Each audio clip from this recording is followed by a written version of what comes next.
Hello everyone, my name is Allie Bortmus and welcome to my special possession presentation.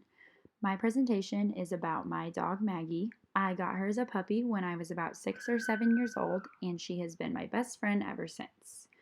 I chose to talk about my dog Maggie for my special possession because she just recently passed away and I thought that this assignment would be a cool opportunity for me to show her off and reminisce on her importance to me. This type of possession is considered a pet or companion. It's different from a product, obviously, because a dog is a living being and isn't something you just buy walking through a store. They require special treatment. A little bit about Maggie is that she was a Weimaraner and she was my dog for 13 years. The source of meaning of possession would be connectedness. My dog and I had a special connection with each other, but she also brought my family together. She was just like another member of our family and served a huge role in all of our lives. I got her right around the time my oldest sister Elise left to go to college.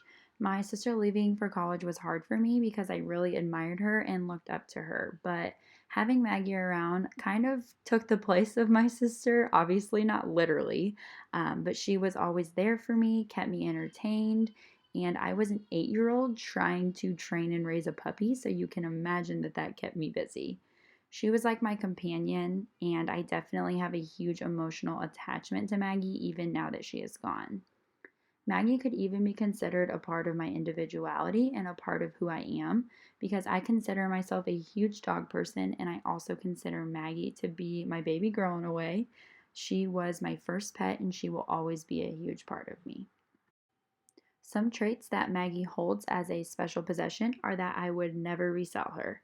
There is no price that someone could have paid or offered for me to have given her up. That leads me into my next trait, which is that she costs quite a large amount of money, but my parents bought her for me as a kid. And throughout her life, my parents and I both contributed money for things such as vet visits, toys, food, but there was no price that was too high in order to keep her in our lives.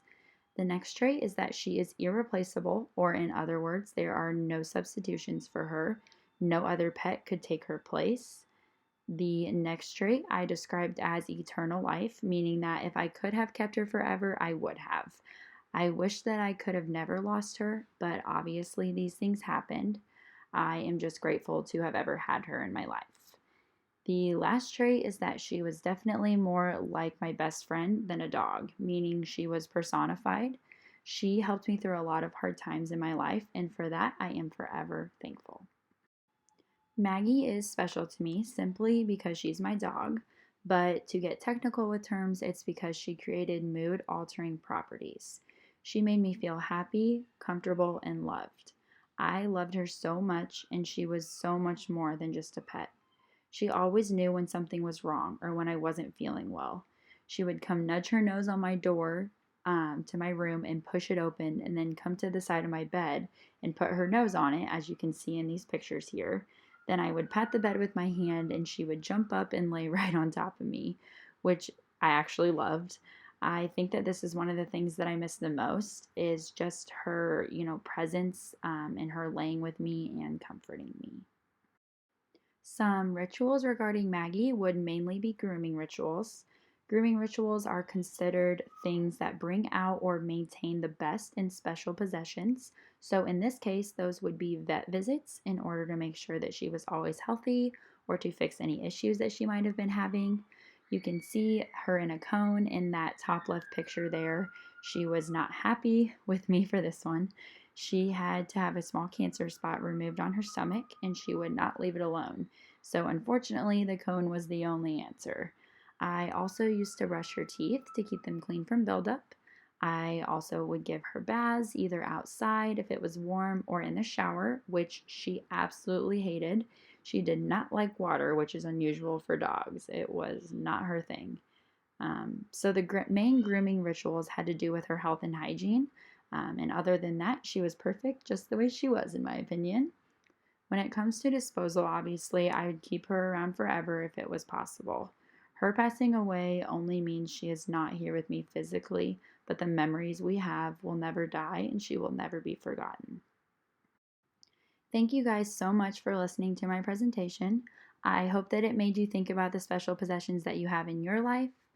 Pets are not always for everyone. However, I do believe that pets can change your life, and there are so many options of animals to have as a pet, so keep that in mind. Maggie had a huge impact on my life, and I will forever love her. I miss her every single day, so if you have a pet, make sure to give them a big hug or a little hug if they're a small animal, and never take them for granted. Thanks again.